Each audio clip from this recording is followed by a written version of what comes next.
2025년 4월 9일 수요일 새벽 기도입니다.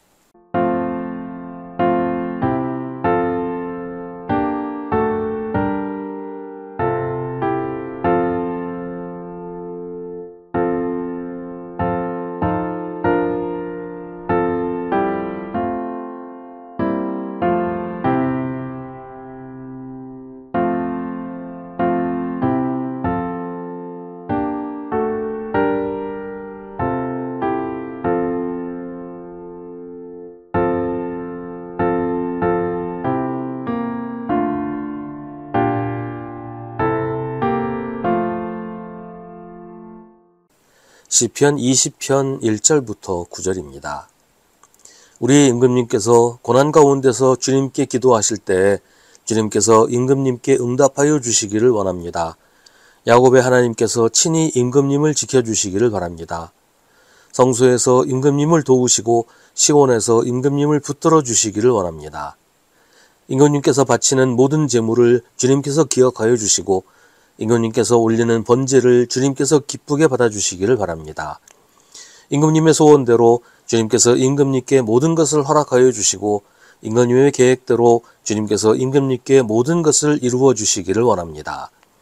우리는 임금님의 승리를 소리 높여 기뻐하고 우리 하나님의 이름으로 깃발을 높이 세워 승리를 기뻐할 수 있도록 주님께서 임금님의 모든 소원을 이루어 주시기를 원합니다. 나는 이제야 알았습니다. 주님께서는 기름을 부으신 왕에게 승리를 주시고 그 거룩한 하늘에서 왕에게 응답하여 주시고 주님의 힘찬 오른손으로 왕에게 승리를 안겨주시는 분이심을 알았습니다. 어떤 이는 전차를 자랑하고 어떤 이는 기마를 자랑하지만 우리는 우리 하나님의 이름만을 자랑합니다. 대적들은 엎어지고 넘어지지만 우리는 일어나서 꿋꿋이 섭니다. 주님, 우리의 왕에게 승리를 안겨주십시오. 우리가 주님을 부를 때에 응답하여 주십시오. 아멘. 전쟁을 하는데 가장 중요한 게 뭘까요? 최첨단 무기, 많은 병력, 잘 훈련된 부대, 혹은 후방의 지원, 군인들의 사기, 이런 것들을 되게 꼽지요. 이게 다 중요한 겁니다. 그런데 전쟁의 역사를 보면 그런 것들이 있다고 해서 무조건 이기는 것도 아니고 그런 게 없다고 해서 반드시 지는 것도 아닌 것을 알 수가 있습니다. 7절은 어떤 이는 전차를 자랑하고 어떤 이는 기마를 자랑하지만 우리는 우리 하나님의 이름만을 자랑한다 하고 노래합니다. 전차나 기마는 강력한 무기입니다. 그냥 맨몸으로 칼이나 창을 들고 싸우는 군인들 수십 명을 한 번에 제압할 수 있는 강력한 무기입니다. 이스라엘이 가나안을 정복한 이후에 사사시대에는 계속해서 블레셋의 지배를 받아야 했습니다. 그 이유는 가나안 사람들은, 블레셋 사람들은 이스라엘이 가지지 못한 최신식 무기를 가지고 있었기 때문이에요. 그 당시에 최첨단 무기라면 철로 된 무기들이었어요. 칼이나 창 같은 철제 무기들인데 그것만이 아니라 이제 지금으로 말하면 탱크 같은 전차, 또 말을 타고 하는 기마병들, 이런 무기와 군인들이 있었죠. 그 당시에 블레셋은 이미 철기 문화권에 접어들어 있었어요. 그래서 철로 된 무기를 가지고 있었어요. 근데 이스라엘에는 철로 된 무기가 없었어요. 원래 이스라엘은 유목민이었기 때문에 떠돌아다녀야 했잖아요. 그러니까 철기 문화가 발달할 기회가 없었어요. 가나안에 들어와서도 블레셋 사람들이 이스라엘 사람들한테 철을 가공하는 기술을 알려주지 않았어요. 그걸 알려주면 자기들하고 비슷해지니까 아예 그걸 막아버렸어요. 그래서 이스라엘에는 변변한 무기가 없었습니다. 그냥 농기구 이런 것들 가지고 전쟁을 했어요. 사울이 왕이던 시절에는 이스라엘을 통틀어서 제대로 된 무기를 가진 사람이 왕인 사울과 그 아들 요나단 두 사람뿐이었다고 성경은 기록하고 있습니다.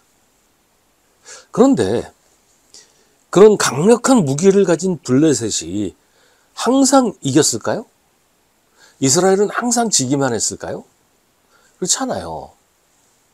형편없는 무기를 가지고서도 이스라엘이 대승을 거두고 블레셋을 격파하기도 했습니다.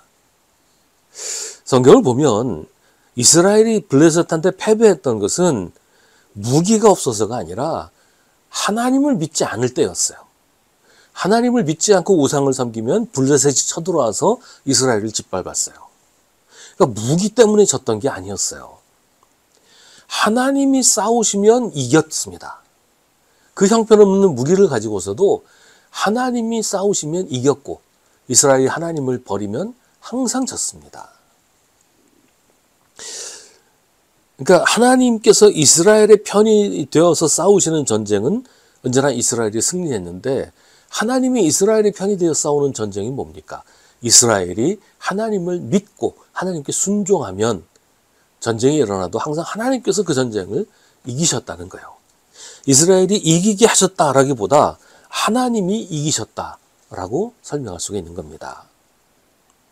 하나님께서 앞서 싸우시면 상대방은 아무리 군사력이 강하고 무기가 강해도 힘을 쓸 수가 없었어요.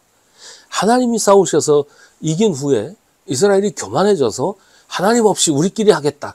하나님께 순종하지 않고 하나님을 떠나면 또다시 블레셋의 침략을 받고 지배를 받을 수밖에 없었죠. 그러니까 항상 이스라엘이 전쟁을 할 때 이겼던 전쟁은 하나님이 이기신 것이었고 졌던 전쟁은 하나님 없이 싸운 이스라엘이 패배한 것이었습니다. 사람들은 우리가 세상을 살아가는 것을 전쟁에 비유합니다.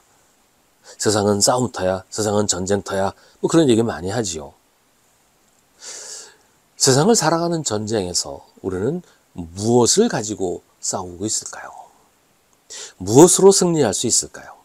뭐 돈이나 권력이나 인맥이나 사람들이 내세우는 것들이 많이 있는데 우리도 그걸 앞세워서 싸우면 이길 수 있을까요? 근데 그걸로는 이길 수가 없어요. 세상에는 우리보다 그런 걸 훨씬 더 많이 가진 사람들이 얼마든지 있으니까요. 우리가 세상을 이길 수 있는 가장 강한 무기는 하나님의 이름입니다. 하나님을 믿고 하나님을 의지하고 하나님의 뜻대로 살면 하나님의 능력으로 이길 수 있습니다. 하나님께 순종하며 세상을 사는 것이 우리가 세상을 승리하며 살 수 있는 유일한 길입니다. 시인은 7절에서 노래합니다. 어떤 이는 전차를 자랑하고 어떤 이는 기마를 자랑하지만 우리는 주 우리 하나님의 이름만을 자랑합니다. 우리는 지금 무엇으로 세상을 살아가고 있습니까? 어떤 힘으로 세상을 살고 있습니까? 우리가 자랑하는 것은 무엇입니까?